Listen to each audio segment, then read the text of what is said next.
సత్యసాయి జిల్లా Penugonda sub collectorate వద్ద అంగన్వాడీలు ధర్నా చేపట్టారు. కనీస వేతనం 26,000 చెల్లించాలని డిమాండ్ చేశారు. డిప్యూటీ తహసీల్దార్కి వినతిపత్రం అందజేశారు.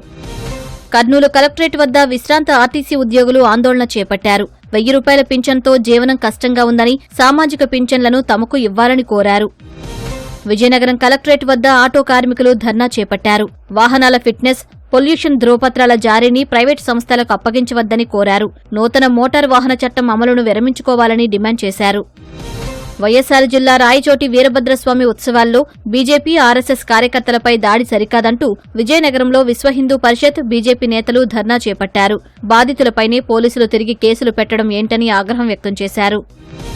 అన్నమయ్య జిల్లా రాయచోటిలో వీరభద్రస్వామి ఉత్సవాల్లో ఆర్ఎస్ఎస్, బీజేపీ కార్యకర్తలపై దాడిని వ్యతిరేకిస్తూ మదనపల్లె విశ్వ హిందూ పరిషత్ ఆధ్వర్యంలో నిరసన ర్యాలీ చేపట్టారు. తప్పుడు కేసులు ఎత్తివేయాలంటూ సబ్ కలెక్టర్ మేఘా స్వరూప్కు వినతిపత్రం అందజేశారు.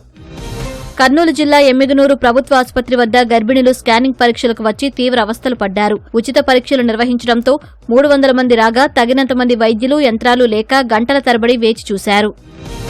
కర్నూలులో ఎస్పీ విక్రాంత్ పాటిల్ ట్రాఫిక్ అవగాహన ప్రచార ఆటోలను ప్రారంభించారు. బైక్పై వెళ్లేవారు తప్పనిసరిగా హెల్మెట్ ధరించాలన్న ఆయన ఈ విషయంపై అవగాహన పెంచేందుకు డిజిటల్ బ్యానర్స్ ఏర్పాటు చేస్తున్నట్లు తెలిపారు.